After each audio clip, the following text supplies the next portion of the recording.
YouTube. So we'll be live on YouTube. So this is L.E.A.D Bible Study episode 7. And episode 7, we're continuing this series on why people failed. Our text, like I said, is taken from the book of Matthew and the 25th chapter. It's actually the parable of the talent that I wrote into a book, The Difference. So for those of you who have read The Difference before, and this will be like a refresher course. And like I've always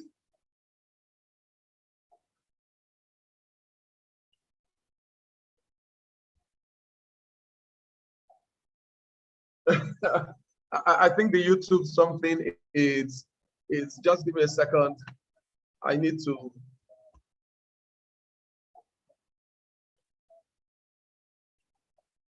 Okay, sorry. I think that was a mix-up from my path, and I need to take full responsibility for that. So let me start all over again. So this is where we are. We're talking about the parable of the talent from Matthew 25, verse 14 through 30. And our text for right now is verses 14 and 15, where the kingdom of heaven is likened unto a man who was traveling to a far country and called his own servants and delivered his goods to them. And to one he gave 5 talents, to another 2, to another 1, to each according to his own ability. And immediately he went on a journey. Last week we said that there's something we know about this parable. They had the same boss, they were in the same environment for the servant, they had the same time period to maximize their talent and they give. They have the same talent in terms of quality. The quantity might be different, but they have the same talent. And for me, this is one of the biggest lessons, that everybody here on the surface of the earth has at least one talent, in quotes, to live a successful life. But the outcomes for the 3 servants were different. And we said that successful people are not different from ordinary people. You only think and act differently. So maybe from next week, we'll now take the 10 principles of success from the parable of the talent and take them one point at 1 week and just walk through each of the principles. This was what we said. So last week we asked ourselves, so why do people fail? And one of the things we came to the conclusion is the wrong beliefs or the wrong attitude. And we said that all the talent in the world, and you remove the right, you don't have the right attitude, it will lead to a wasted genius. And no talent in the world will make someone with the wrong attitude a success in life. Today, I think one of the biggest news trending in the entertainment sector in Nigeria was the guy who perhaps the most downloaded song of 2020 was the guy that sang the song, the most downloaded song of 2020. Everywhere you see people dancing to his song everywhere. Then he was invited to a show in Tanzania and there was a no-show. He was in Tanzania. He said he did not bring his bag with his clothes. Some people said he didn't have his chain. And so as a result of that, he cannot come on stage to sing. And that particular event caused a scandal. It was the guy who organized the show said he spent about $300,000 to put the show together, apart from his fee, the advertisement, paying for the venue, paying the other artists that would show up. And he was a star attraction, $300,000. And this guy did not show. This is somebody whose song has gone viral. The biggest song globally of 2022 was sung by this person. And there's a problem with attitude. If you now check the history, you find out that this is not the first time. This is not the first time of no show. He did the same thing in Denver, Colorado, somewhere at the beginning of this year. Some other people said he was invited to a university also, and every time there's a no show. It's an attitudinal problem. It doesn't matter the talent that the man has. If the attitude to work, attitude to life, if the belief system is wrong. In this case, they believe that I can't sing without my clothes, I can't sing. If the belief system is wrong. So although this is the Bible that we are sharing here, the principles cuts across life.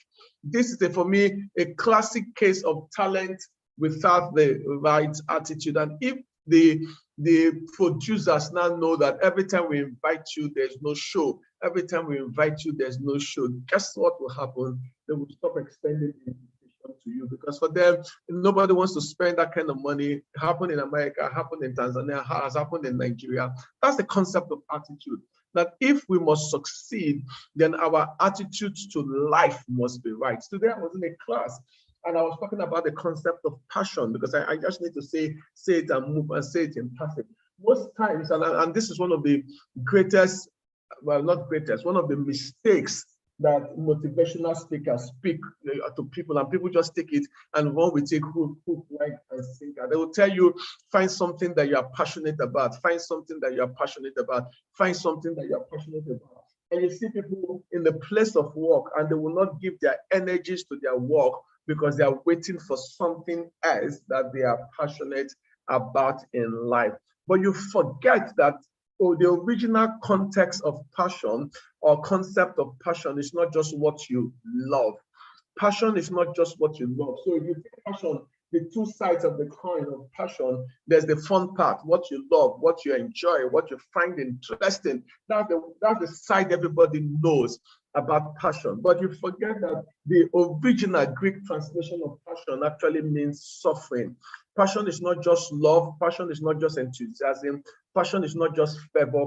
Passion is suffering. And the movie about Jesus' crucifixion is called what? The Passion of Christ. That's what is called the passion, the suffering. So passion is the word suffering. So when you talk about passion, it's finding enough reason to suffer for a cause that you believe in. When Jesus was going to the cross, was it fun? Was it enjoyable? No, he actually prayed that, Father, if it is possible, let this cup pass over me. And if we teach people passion only from the context of what we enjoy, what we love, and what we find interesting, we'll find out that we would delude and deceive a lot of people.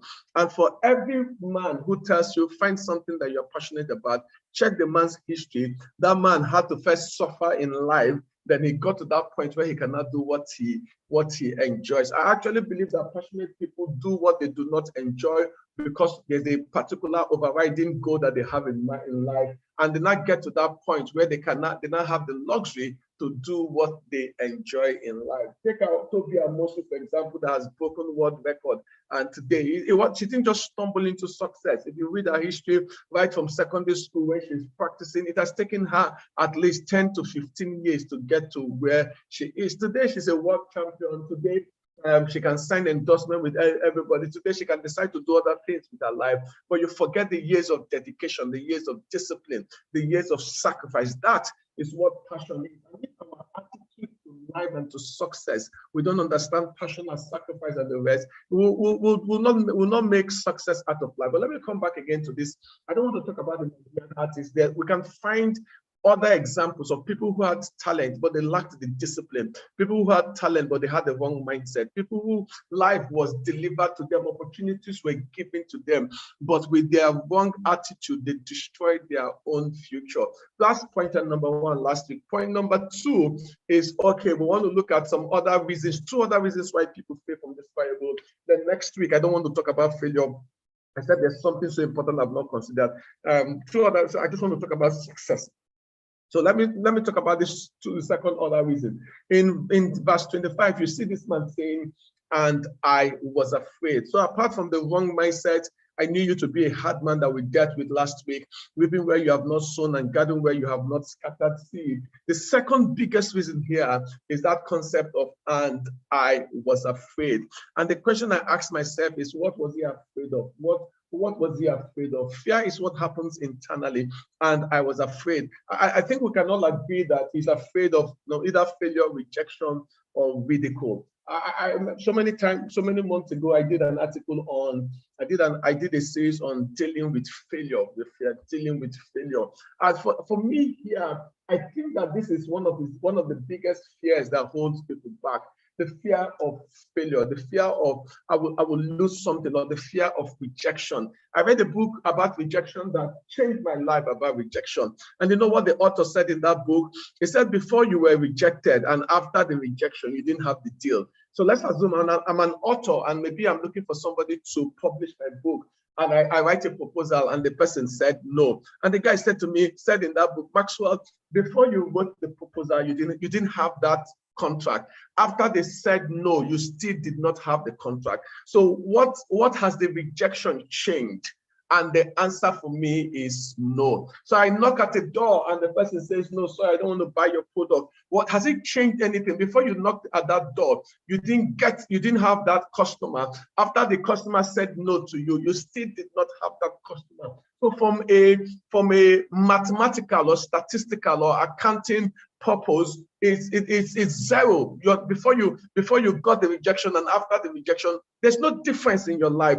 But the biggest problem about rejection, about ridicule, about failure is that we begin to internalize it. So maybe I knocked at the door of that customer. I said, my name is Dr. Max Ondoba. I'm a business coach. I'm a business consultant. I've done, and the person says no. The biggest problem is that we begin to internalize rejection. That the rejection that they said to us, no, oh, sorry, I'm not going to buy your product. Sorry, I don't think the product is good enough. We begin to internalize that rejection and begin to conclude that we are now a failure. And that's where the problem is. When you use somebody's opinion of you and you make that person's opinion your own reality or your own definition. So the fact that somebody said no to you doesn't mean anything. But if you internalize it and now make that person's opinion your own definition, then that's where the problem is. Somebody might reject you because the person doesn't have the money right now. Somebody might reject you because the person cannot even afford your services right now. Somebody might reject you because the person doesn't see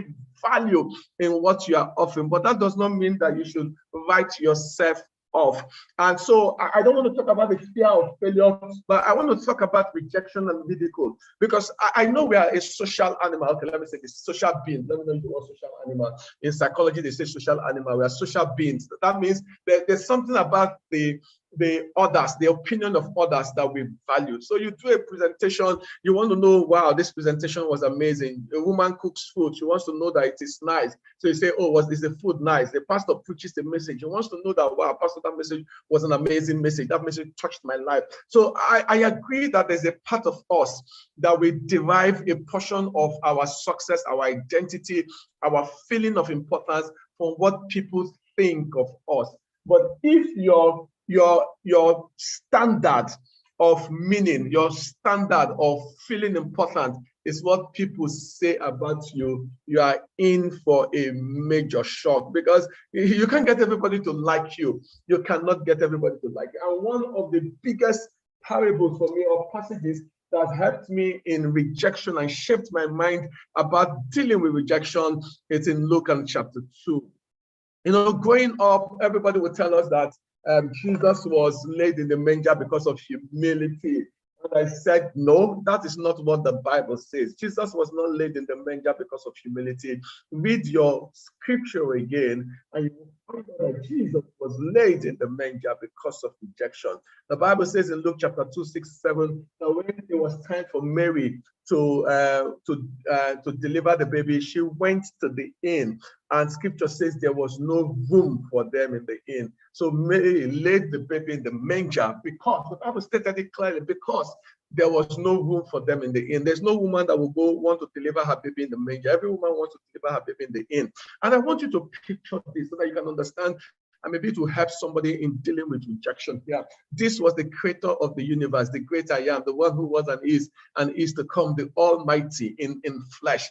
And Mary carried that baby to the inn and knocked and said, sorry, I want to give birth to this baby. And they looked at Mary, and what they saw was an ordinary woman carrying an ordinary baby. And they looked at Mary, and they said to Mary in their mind that there's nothing special about your baby. This place is filled with other babies. And guess what they did? They said to Mary, no. They did not understand the person that Mary carried in her womb. And I said to myself that the people who reject you do not know your value and do not know your worth. But if you reject yourself based on their own rejection, it means also that you yourself do not know your value and you do not know your worth. They said no to Mary, but Mary went to the manger and laid the baby. And the baby who started from the manger is the baby today that the whole world revolves around. Every time you write a date, you're writing a date based on his birth, because The BC and the AD is divided based on the person of Jesus, but he started from a manger. And for me, I think it's a lesson everybody here has to learn, that even though you're starting from a manger, even though your inn doesn't have a space for you, you should not reject yourself because of that particular experience. I don't know. Am I making sense? Yes, a lot. Yes, sir. Yes, sir. You're making sense. Even though you're starting from the manger. And for a lot of people, this is one thing that holds us back. Because of the rejection from the inn, we hide the proposal, we hide the baby because of the rejection. Imagine if Mary had, in quotes, at that point, you can't abort the baby because it's 9 months, but maybe she was careless about the baby, in quote. I'm just giving this a hypothetical example. And the baby ended in a stillbirth. And people have killed their dreams, their goals, their vision, their greatness, simply because one person said no to them. No doesn't mean anything, guys. It's the meaning that you give to the no. It's the meaning that you give to the no that now determines all your behavior. So I don't want to talk about the fear of failure because I dealt with it the last time. Maybe if there's a need, we can come back to it. I want you to notice verse 18, that the man who had received 1 talent went and dug, and we know that this behavior is driven by fear. Went and dug and hid his Lord's money. You know what I see as I look at this picture is the concept of, I call, irrational behavior, and this is what fear does. I know that sometimes fear can be beneficial when it helps us review our strategies and we think our motives. Yes, there are times when you need to be careful. You need to be careful. So fear can tell you, check again, review again, and all that. But if it stops us from pursuing a cause that we believe in, then it is harmful. In this case, this man was driven by fear, and he hid his talent. He buried this. I want to talk about 3 things as I move on from this fear. The first one was went and dug. And if you check those words, went and dug, the word went is an activity, it's a verb, even it was written in the past tense. So you see motion here, you see motion, and digging, it expends energy. So he dug a hole. Digging expends energy. And I said to my friends, you see the difference between successful people and failures is also a function of the direction that they expend their energy. In this case, this man expended his energy in the wrong things and labored in the wrong direction. So when he's supposed to go north, he was going south. Even though he was expending energy, he wasn't making progress. Went and dug. I want you to imagine, and when you see this man digging, you think that he's doing a lot. And activity and motion is what you have here. And as I pondered over this, the question that dropped in my spirit is, what is driving your life? This was a man driven by fear. Everything he did, every decision he took to go out to dig, you understand, was a decision that is driven by fear. And I say to people that you can either be driven by fear or you can be driven by the things you consider important, your values, your sense of vision and destiny. And for a lot of us here, the question I want to ask you is, what is driving your life? Are you being driven by fear, the fear of failure, the fear of rejection, the fear of ridicule, that you have buried some things? Went and dug. If I see this person digging, I would think, oh my God, this person is working hard. But there is fear that is driving it. What exactly is driving your life? Fear or a sense of value and virtue? And the second thing here is that he hid the talent. And he didn't want to take responsibility to go out to trade, to talk to people, whatever, you understand, invest the talent. I call this second point here, that and dog hid, which is no sense of responsibility, or people who are so risk averse that they don't attempt anything in life. And can I say this to you? There's nothing about life that doesn't have risk. There's nothing about life without risk. Going to work every day comes with its own risk. Even marriage has its own risk. Even giving birth to a child has a risk. There's nothing about life without risk. There is no business. Tell me a business without risk. What exactly has been defined as profit? Profit is the return on the risk that you take. The higher the risk, the higher the reward. So why successful people learn to manage risks? They don't take stupid risk. Failures do not even want to hear anything about risk. So I'll say to you, and that I think somebody has said that it is risky not to take risk. In the second part, and the guy dug and he hid the talent. I don't want any responsibility for this. I don't want to work hard for this. I don't want to stretch myself in order to maximize the talent. But the third thing for me here is something that every one of us needs to answer. If you go back to this parable just a minute, you see the key word. The talent that he buried was not his talent. It is clearly stated that he hid his Lord's talent. So it is not his talent. And point number 3 here is what do you have that your word needs that God would hold you accountable for? One of the biggest mistakes we make is thinking that that talent is ours. That's one of the biggest mistakes. And if you think it's yours, you think you can do anything that you want to do with it. No, I need to tell to somebody here, that talent is not your talent. It's the Lord's talent. And if the Lord gave you this talent, then the Lord would hold you accountable for it. Let me share an example with you so that you understand. Can you people still hear me? Somebody says, I can't hear anything. Yes, sir. Okay, Yeah, so we can hear you. We can hear you, sir. yes, maybe the Can person hear is you. not, Can hear you. thank you. Maybe the person is not connecting the audio.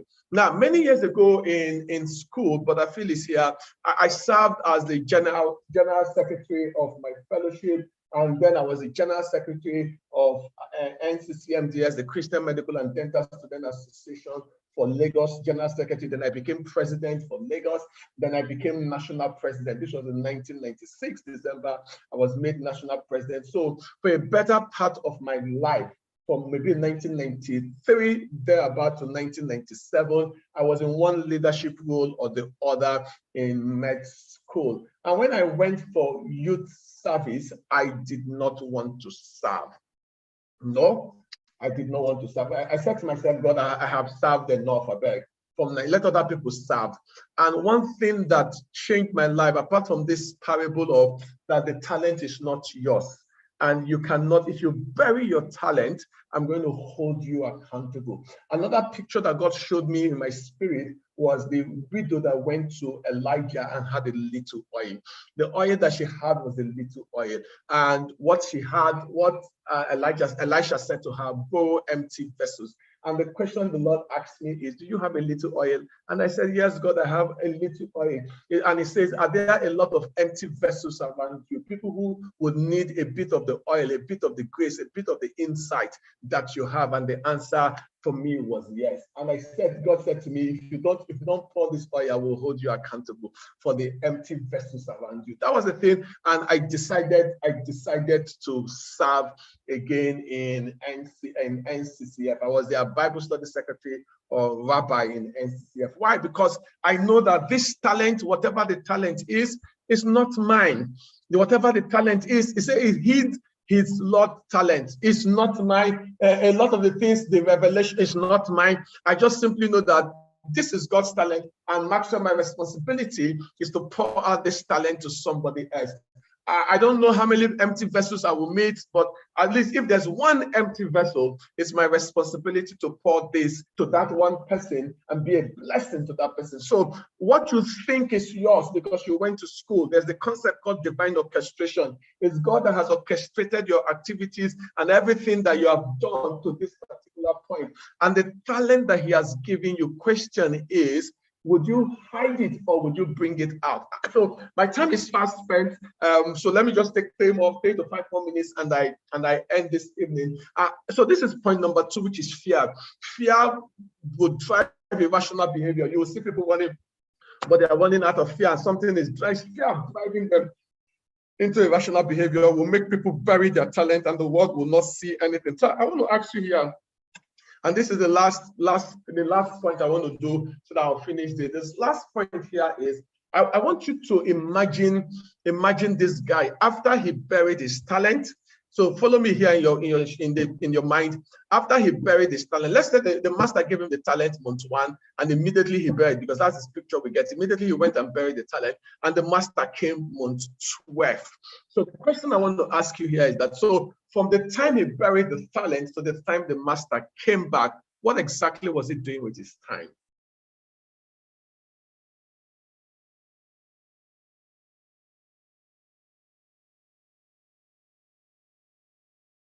Hello? He wasn't doing anything. Okay, he wasn't doing anything. Thank you. Can you people hear me? Yes, nothing beneficial, Yes, sir. nothing Yes, sir. positive, nothing productive. Nothing. It was not productive. Yes, he was wasting his time, not doing anything important, gallivanting and all that. And there are two things here under this point that I would just like to touch on, and I'll just move. The first thing I wrote here is that failures prefer a life of convenience. First thing here is failures prefer a life of convenience. Convenience means that they prefer to live a convenient life, an easygoing, bland life. While the other two servants went out daily and worked, were doing accounting, looking at strategy, negotiating. I'm sure this kind of person will keep wondering, what exactly are you people doing? I beg you, let's have fun. So he was busy having fun, watching the news, counting the hours. And I said to you, when just like the Roman Empire collapsed, when its citizens gave into a life of convenience, so also individuals, institutions, and society will collapse where convenience is enthroned. So this is one philosophy I believe in, that successful people do what is necessary even when it is not convenient. I'm yet to see any man who achieved greatness with convenient living. He was just he wakes up when he wants to wake up. He goes to bed when he wants to go to bed. This is not a man who says, I'm a man under authority. There's no sense of urgency. For this kind of person, I beg you people are just killing yourself unnecessarily. He has buried his talent and just convenient living. The second thing you see here is his energy now is dissipated in a maze of frivolities. So now he'll be busy doing some other things, but the things that are not important. So let me ask you here, if you look at your day to day and the things that you have done, how important are they with respect to becoming the best that God has in store for you, becoming all that you are capable of becoming? How important are they with respect to you closing 2022 on a high note? Your activity, because definitely the guy did something, but the things he did are not the things that are relevant to his destiny, to his vision, to maximizing his talent, his potential. And this is what I see of a lot of people today. So let's take a typical example. People are in, I think what is happening right now is in Big Brother's house. And I imagine how any responsible person will sit down watching a bunch of people on television, and every second that they do, and follow it for 90 days. Now, those people in the Big Brother's house, when they win whatever they win, some of them will get endorsements. Some of them will win. I think it's 100 million, whatever they said they were going to win. I don't know what it is. And you yourself, you are sitting there and you are following them. You need to be flogged. You are in the same class with this man who have buried his talent, and all you are doing is what is convenient and frivolities. And I see a lot of genius dissipated in a maze of frivolities. We engage in things that has no value, no bearing to how we'll be judged and measured in life. You have a student who is supposed to be in school, but he knows all the songs on the surface of the earth, and his own studies, he has not even read his book. That's somebody who is engaged in a maze of frivolities. I'm yet to see any man, any woman who became great with the attitude of, I only do what is convenient for me. No. It's not about what is convenient for you. Successful people do what is necessary, even when it is not convenient. The key word is here, what is necessary right now. Convenient is, I don't feel like going out. I understand. The Bible talks about the sluggard who says there's a lion on the way and therefore will not leave his house. And that's convenient mindset.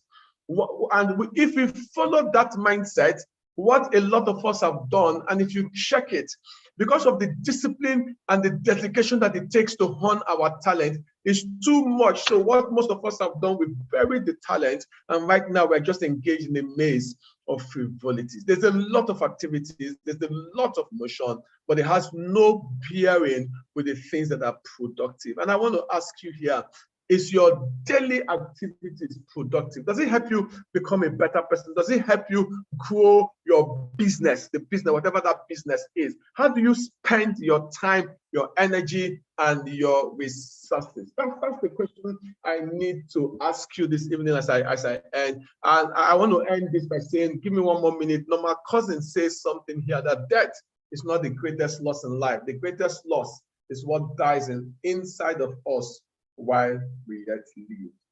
I want you to imagine this man, the greatest loss, before he even died.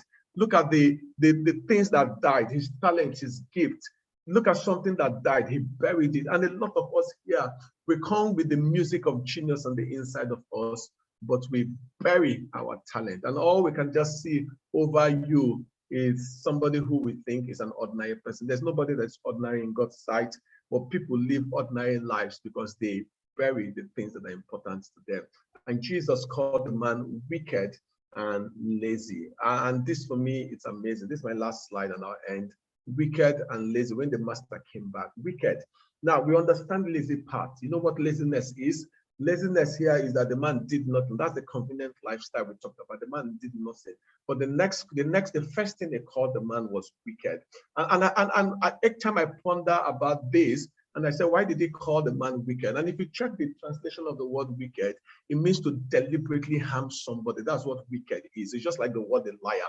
A liar is somebody that deliberately falsifies the truth. That's a liar. So sometimes I can say something that is not correct, but I didn't intentionally want to lie. But the liar is somebody that knows the truth and will paint another picture. Wickedness here is somebody that knows what is right, but deliberately decided not to do that. So in wickedness, you deliberately harmed somebody. So I say here that this man was given the talent for the benefit of humanity, but by failing to develop his talent and deploying it, he robbed the world of the blessings of divinity. Perhaps this man could have discovered the cure to a life-threatening disease and saved millions. Perhaps he could have started a business that would have provided employment to others. Or maybe he would have written books that would have blessed, or songs that would have blessed his generation, lifted somebody from depression, lifted somebody from even suicidal ideation. But because he buried that talent, he robbed the world of the blessings of divinity, and God called that man wicked. I say to you this evening, I hope that this is not what we would hear when we stand before him, that the talent I gave you to be a blessing to somebody else, the gift I gave you to help somebody else in this path to destiny, you buried it. And he called the person wicked. So lazy people are actually wicked people. So when you have a servant that is lazy, it's actually wickedness, because it's robbing that business of the talent and the giftings and the graces that Jehovah has given to him. Praise the Lord. I need to end. Wow, my time is fast spent. Praise God. Yeah. Did you learn something this evening? Yes, sir. Yes, sir.